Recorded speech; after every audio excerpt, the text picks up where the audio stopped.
आज सेवक आपके बीच में आपके आरोग्य लहर वॉल्यूम 28 के लिए उपस्थित है।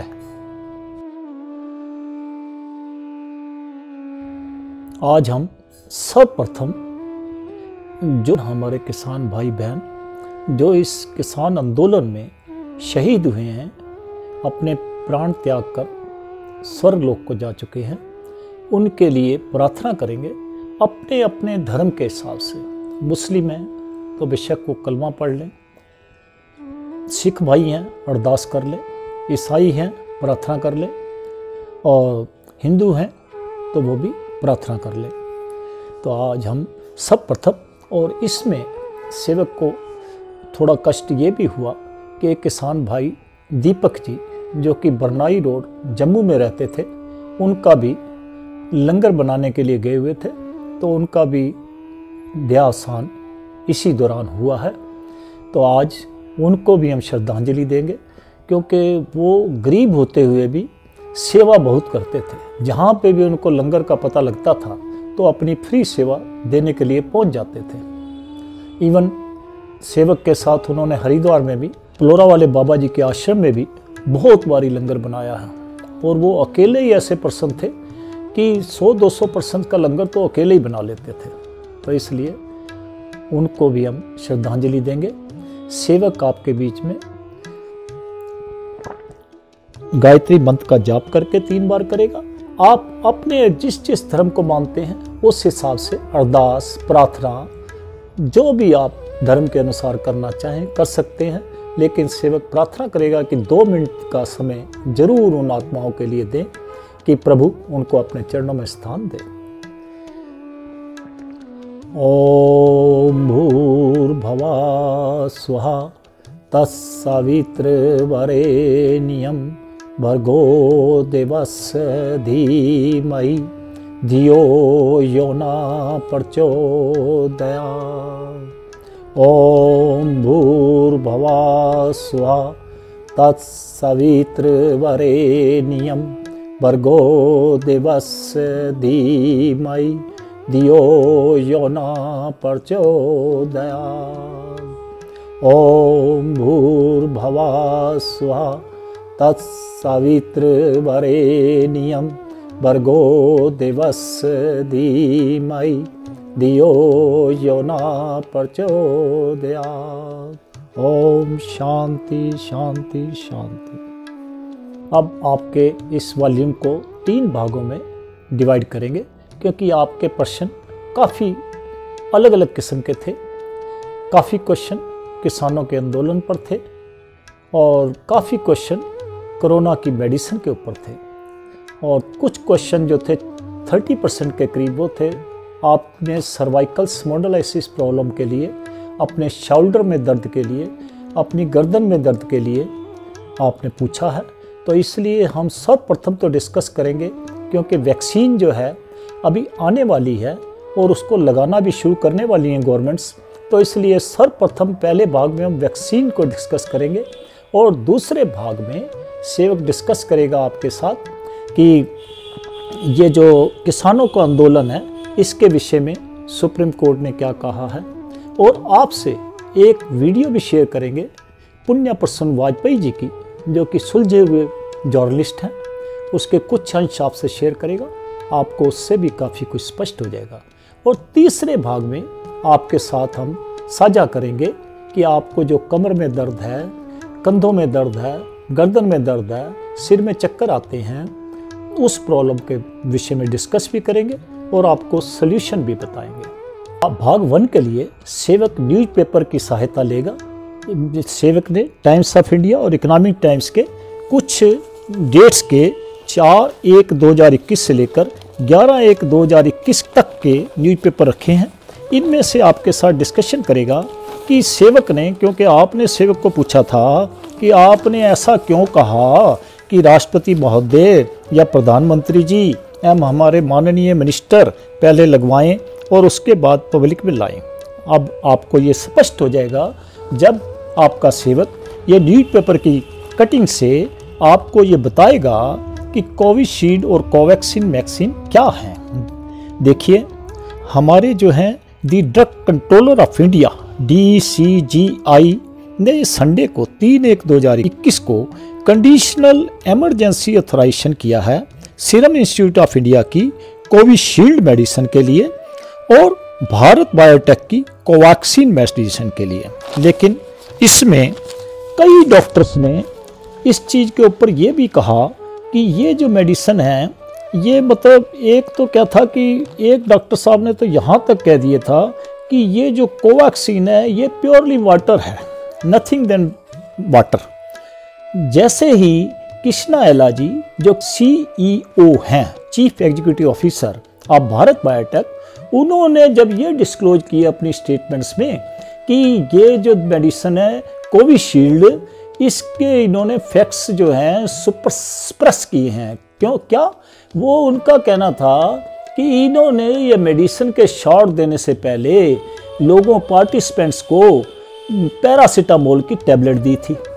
अब देखिए ये फैक्ट्स हमारे को क्या जताते हैं कि एक दिन एक मेडिसिन को परमिशन मिलती है लगाने के लिए, दूसरी मेडिसिन के कंपनी के भारत बायोटेक के CEO जब ये ऐसी बात करते हैं तो उनको भी ये परमिट कर दिया जाता है कि उनकी मेडिसिन भी। और हमारे जो डॉक्टर साहब गुलेरिया जी जो डायरेक्टर ऑल इंडिया इंस्टीट्यूट के हैं और वो मेंबर भी हैं पेंडेमिक मैनेजमेंट कमेटी के, उन्होंने ये जब कहा कि इसका यूज सेकेंडरी होगा तो तब भी एलाजी ने, कृष्णा एलाजी ने जो कि CEO हैं भारत बायोटेक के, तब भी उन्होंने ऑब्जेक्शन उठाया था। और इवन हमारे डॉक्टर VK पाल जो नीति आयोग में मेंबर हैं इस कमेटी के, उन्होंने तो यहाँ तक कह दिया कि मैं प्रेफर करूँगा अपनी इंजीनियस यानी कि हमारे भारतवर्ष में डेवलप हुई कोवैक्सीन को लगवाने में पब्लिकली। अब देखिए कितने विरोधाभास हमारे सामने आ रहे हैं। अब इससे आप अंदाज़ा लगाइए। अब सेकंड देखिए कि जो हमारे इस विषय में डॉक्टर अनंत भान जी हैं जो international association of bio ethics के प्रेसिडेंट भी रह चुके हैं, उन्होंने तो यहाँ तक कहा कि इस रेगुलेटरी प्रोसेस जो है ये ठीक नहीं रहा, क्योंकि उनकी वर्डिंग ही सेवक आपको सुना देता है। उनकी वर्डिंग है जो वो है, it is important to build confidence in the regulatory process but here a lot of clinicians are unsure and they are asking which vaccine actually works. There is no confidence in the way the approval were done and in a language that seems to be more creative writing than based on any law, said Dr. Bhan. सिर्फ doctor भान ही नहीं है, और भी कई ऐसे doctor हैं। एक जिसमें से मैं मेन आपको बताता हूं कि एक हैं गिरधर बाबूजी, इन्होंने भी ऐसे कहा, if Covaxin is to be administered in the clinical trial mode, who would be the principal investigator? That would be the process of informed consent from those receiving the vaccine, and would it be an extension of its ongoing phase 3 trial? एक और doctor साहब है, उन्होंने कहा what is the local efficacy data on the basis of which the expert committee recommended approval for the 2 vaccines? कि efficacy data क्या है? अब सेवक आपको यहाँ पे बताना चाहता है कि एफिकेसी डाटा यानी कि इसकी जो ये है कि इसकी कितनी वो होगी, वो एफिकेसी डाटा भी जो हमारे को डिस्क्लोज किया गया है इसमें, कोविशील्ड का सीरम इंस्टीट्यूट ने vaccine found to have efficacy of 70.42%, यानी कि 71% के करीब इसकी एफिकेसी है।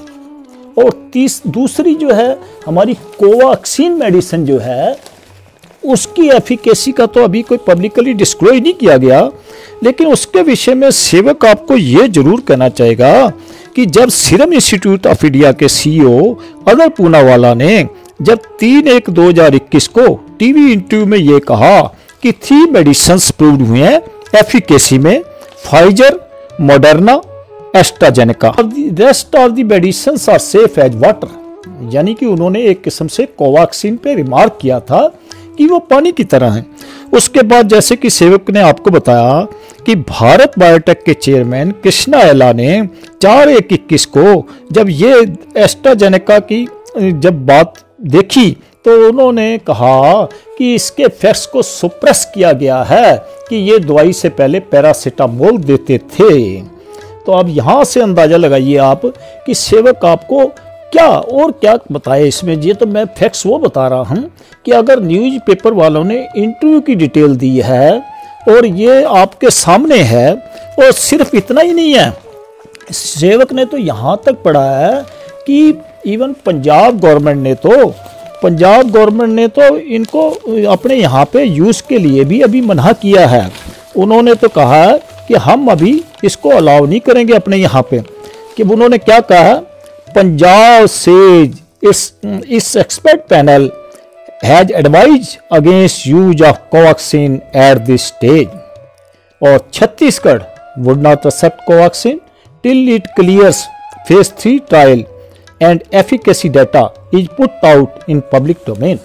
ये जो बातें सेवक ने आपको देखी, ये सारी बातें न्यूज़ पेपर्स में से बता रहा है। और सिर्फ इतना ही नहीं है, इसके बाद गोवा अपना भोपाल की एक एनजीओ ने तो प्रधानमंत्री साहब को और हमारे हेल्थ मिनिस्टर साहब को और मिनिस्टर्स को लेटर भी लिखे हैं कि ये जो है ये वैक्सीन जो है, ये जो इसका एक्सपेरिमेंट 3rd ट्रायल चल रहा था वो प्रॉपर नहीं था। लोगों को 750 रुपये दे के उनको यहाँ पे लाया गया था, और इसलिए इस वैक्सीन को अभी इतनी जल्दबाजी में अप्रूव नहीं करना चाहिए।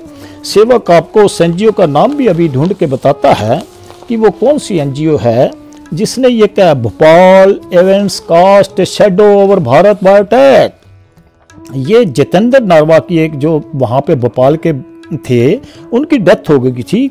ऑल्दो बायोटेक ने और ये अपना इन्होंने गवर्नमेंट ने भी ये कहा कि ये उसकी वजह से नहीं हुआ, क्योंकि उसकी जो बायोप्सी टेस्ट हुआ उसमें बताते हैं कि सम सॉर्ट ऑफ पॉइजन। अब पॉइजन कैसा था, क्योंकि उसकी डिटेल तो आई नहीं है, लेकिन काफ़ी और भी पार्टिसिपेंट्स हैं, उनमें से एक ने तो 5 करोड़ का दावा भी डाला हुआ है। अब सिर्फ इतना ही नहीं है, एक क्या था कि एक सेवक और इम्पोर्टेंट बात आपसे करना चाहता है कि देखिए ये जो चीज़ है, ये मेडिसिन, इसमें किसी तरह की कंपनियां अपने पर रिस्पॉन्सिबिलिटी नहीं लेना चाहती, और गवर्नमेंट से और इवन WHO ने भी ये बात अलाउ कर दी है उनको कि वो अगर उनके ऊपर कोई केस नहीं कर सकेगा। लेकिन यहाँ पे हमारे यहाँ पे भी अभी इसके बारे में कोई क्लैरिफिकेशन अभी तक नहीं दिया गया कि ये कंपनियों को सू कर सकता है अगर किसी को साइड इफेक्ट होता है तो। इसलिए ये जो चीज़ें हैं हमारे देश के लिए, सेवक ने यही वजह थी, इन्हीं कारणों की वजह से कहा था कि पहले हमारे राष्ट्रपति जी, माननीय राष्ट्रपति जी, माननीय प्रधानमंत्री जी, माननीय मंत्री महोदय, ये माननीय MP, माननीय चीफ मिनिस्टर्स ये लगवाएं। और जैसा कि आपके सामने सेवक ने न्यूज़ पेपर उसने बताया कि पंजाब गवर्नमेंट ने और छत्तीसगढ़ गवर्नमेंट ने तो कह ही दिया है कि जब तक एफिकेसी डाटा पब्लिसाइज नहीं होता वो कोवैक्सीन को अलाउ नहीं करेंगे। अब सेवक आता है दिल्ली पर। दिल्ली के चीफ मिनिस्टर साहब 16 तारीख से इस मुहिम को इम्प्लीमेंट कर रहे हैं, चला रहे हैं। तो मेरी तो माननीय अरविंद केजरीवाल जी से प्रार्थना है कि सर्वप्रथम आप, आपके मिनिस्टर, आपके MLA और आपके जितने भी IAS, हॉस्पिटल्स के बड़े बड़े डॉक्टर, रिसर्च टीम में सम्मिलित डॉक्टर, ये सब पहले लगवाएं और आप पब्लिक में जरूर लगाओ। अगर इस अच्छी दवाई है तो कोई भी मना नहीं करेगा, लेकिन आप पब्लिक के लिए एग्जाम्पल बनिए। सेवक क्रिटिसाइज नहीं कर रहा किसी भी तरह से आपको, किसी को भी, क्योंकि आप लेजिस्लेटिव हैं, आप कानून बना सकते हैं, किसी के लिए बना सकते हैं।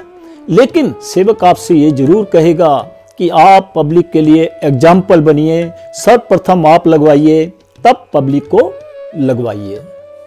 अब सेवक आता है आपके भाग 2 पर, जिसमें सेवक ने आपसे प्रॉमिस किया था कि किसानों के ऊपर डिस्कस करेंगे। देखिए, आपके प्रश्न बहुत थे किसानों के आंदोलन के बारे में। ये बात भी हार्ड फैक्ट है कि किसानों के आंदोलन में हमारे देश की आम जनता को बहुत अवेयर कर दिया है। जो बातें हमको आपको पता भी नहीं थी, इन आंदोलनों के माध्यम से हमारे सामने आई हैं। देखिए, कॉरपोरेट्स ने जैसे 2 साल पहले वेयर हाउस बना लिए, उनको जगह पहले अलॉट की गई और अपेंडिक टाइम में ये ऑर्डिनेंस के जरिए ला लाया गया। उसके बाद जो भी पार्लियामेंट में हुआ, सेवक ने आपके साथ वॉल्यूम 27 में डिस्कस किया है। लेकिन इसमें सिर्फ यहाँ पे आएंगे कि माननीय सुप्रीम कोर्ट ने जो कहा है, उन्होंने गवर्नमेंट को ये इंस्ट्रक्शन दी है कि आप इस लॉ को अभी होल्ड कर लीजिए, और एक कमेटी बनाई है। अब वहाँ पे भी थोड़ा विरोधाभास आ रहा है कि कमेटी में जो किसान आंदोलन कर रहे थे, उनके प्रतिनिधि बीच में नहीं आया। अब जो आए हैं वो कैसे आए हैं, क्योंकि माननीय सुप्रीम कोर्ट को किसी न किसी ने तो रिकमेंडेशन दी होगी कि इनके नाम लीजिए। तो ये जो है, हो सकता है कि अभी हमारा किसानों का आंदोलन ख़त्म नहीं होने जा सकता, जैसा कि आजकल के सोशल मीडिया के न्यूज़ में और न्यूज़ चैनलों से पता लग रहा है। लेकिन सेवक की माननीय न्यूज़ चैनल्स के जितने भी मालिक हैं, एंकर हैं, उनसे भी प्रार्थना करता है कि हाथ जोड़कर कि आप भी न्यूज़ को थोड़ा कोशिश कीजिए, क्योंकि आप 4th स्तंभ हैं, इंडिया की 4th स्तंभ हैं। तो आप जो न्यूज़ दीजिए, इम्पार्शियल दीजिए और डिबेट्स में किसी की इंसल्ट मत कीजिए। कि कई बारी सेवक को देखने में आया है कि आप अपोजिशन कैंडिडेट्स की इंसल्ट कर देते हैं। तो इसलिए आप अपनी नेचर को कंट्रोल कीजिए। और सेवक इसके विषय में सिर्फ 2 बातें बताना चाहता है। देखिए, क्यों सेवक को लग रहा है कि ये कानून छोटे किसानों के लिए ठीक नहीं है। क्योंकि माननीय श्री पुण्य प्रसन्न वाजपेयी जी की मैंने एक वीडियो देखी थी, उसमें उन्होंने गवर्नमेंट डाटा से निकाल के डाटा बताया कि हमारे देश के 85% किसान जो हैं, वो अप्रोक्सीमेट ½ हेक्टेयर, यानी कि आधा हेक्टेयर से भी कम ज़मीन रखते हैं एवरेज। और जो 14-15% किसान हैं, उनके पास एवरेज ज़मीन जो है 4 हेक्टेयर है।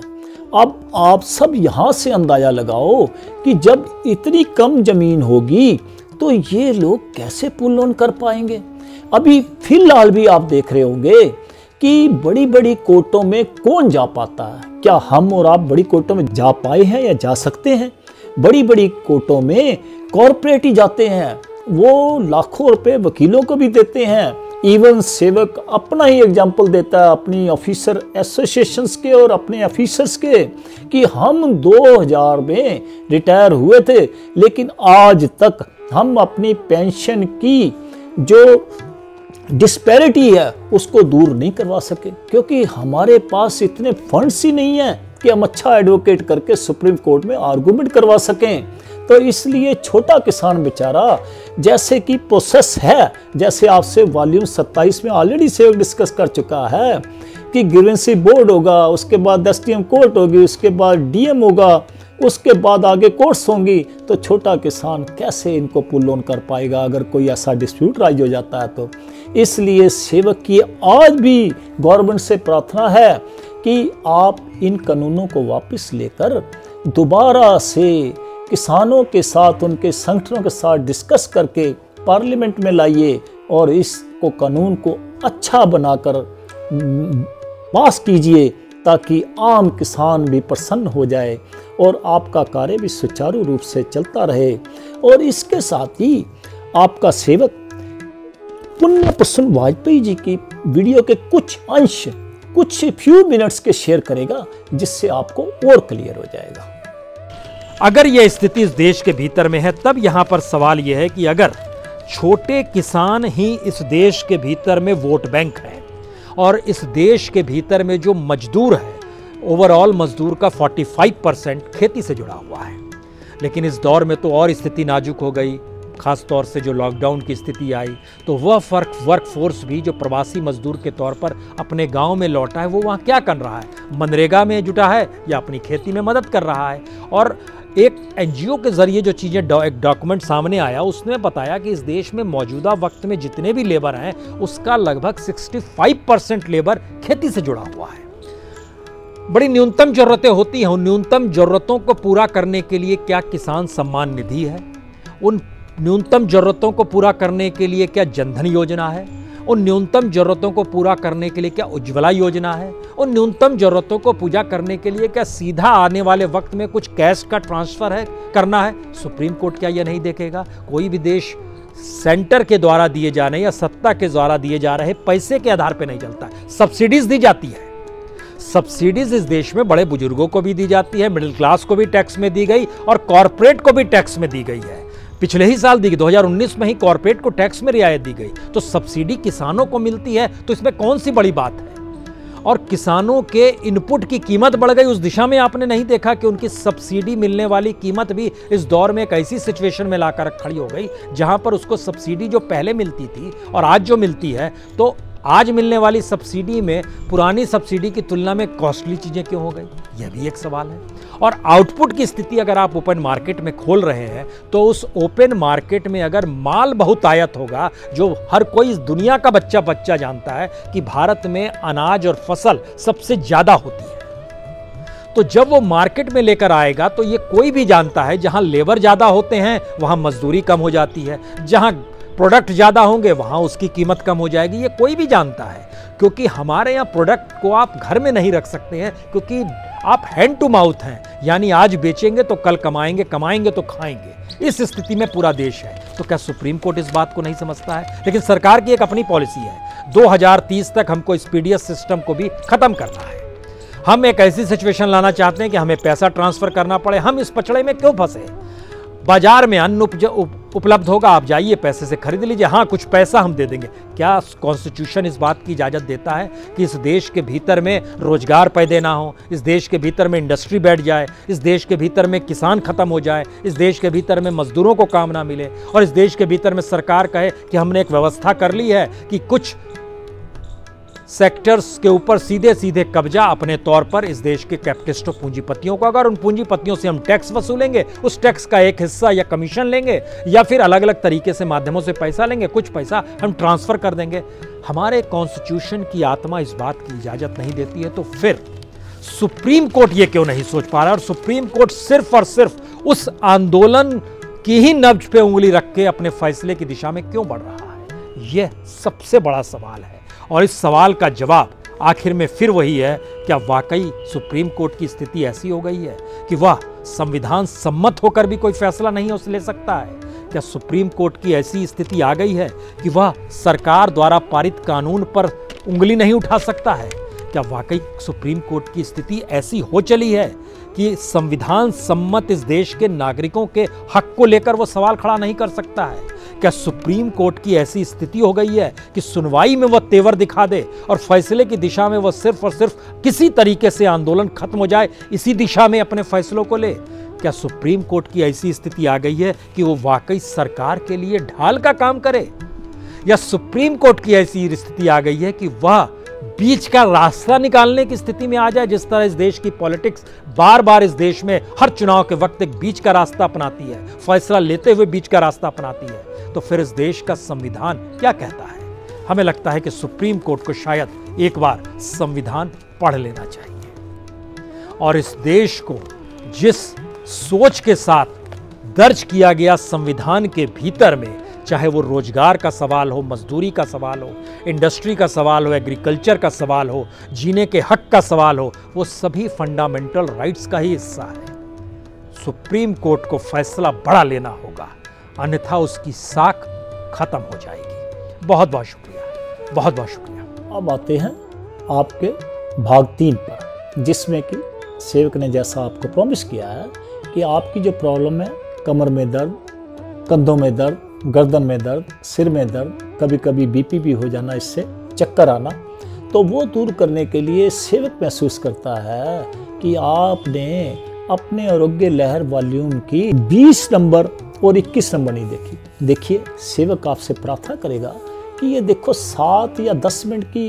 एक है, पहली 7 मिनट की है, दूसरी मेरे ख्याल 10-12 मिनट की है, लेकिन आप 7 मिनट वाली जो 20 नंबर है, उन एक्सरसाइज को करने के बाद एक सेवक आपको मदर एक्सरसाइज आज बताएगा, वो कर लेना, और उसके बाद आप 21 नंबर वॉल्यूम वाली एक्सरसाइज कर लेना।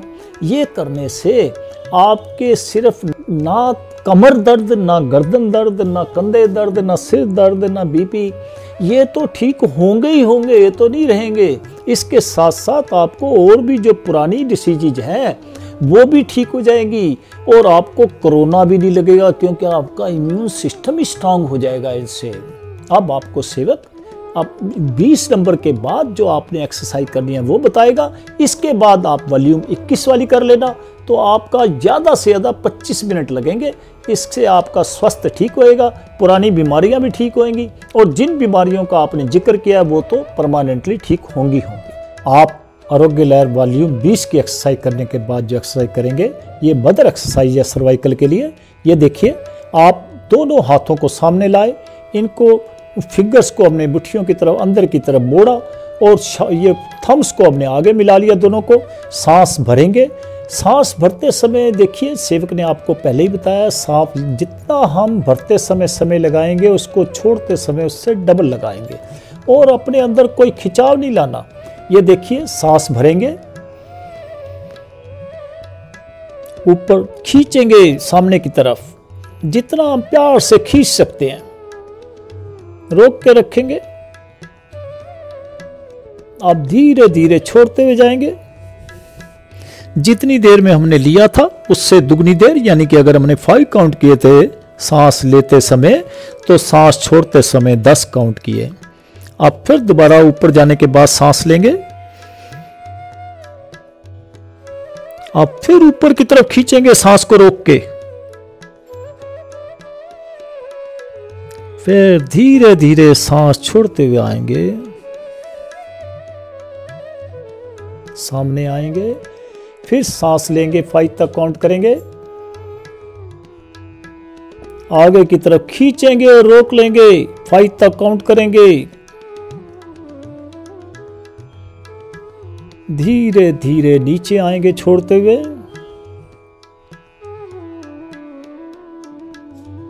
फिर सांस लेंगे, फिर सांस को रोकेंगे, नीचे की तरफ हाथों को खींचेंगे, अपनी मुट्ठियों को जो मिक्स हैं, नेल्स मिले हुए हैं चारों फिंगर्स के आपस में, थंब मिले हुए हैं, नीचे की तरफ खींचेंगे, 1 2 3 4 5। अब धीरे धीरे छोड़ते हुए सांस को सामने आ जाएंगे। 10 तक आप सांस निकाला, फिर 5 तक सांस लेंगे।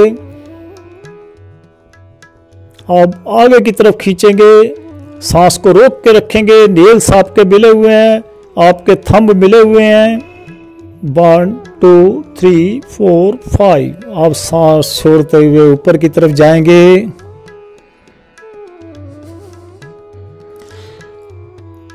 10 तक काउंट किया, अब फिर सांस लेंगे, 5 तक काउंट करेंगे, सांस को रोक लेंगे, ऊपर की तरफ खींचेंगे, 5 तक काउंट करेंगे,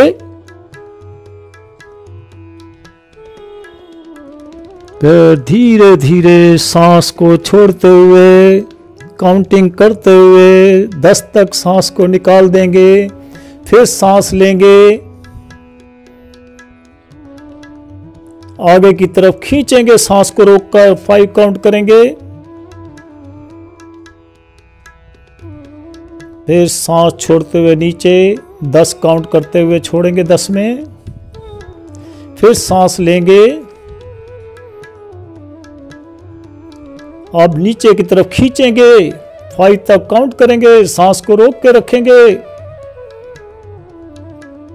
अब धीरे धीरे सांस को छोड़ते हुए 10 तक, हाथों को बाहर की तरफ फैला देंगे, तितली की तरह हाथों को चलाएंगे कि अगर आपके कंधों में, आपके बाजुओं में कोई स्ट्रेन आया है तो लूज हो जाए।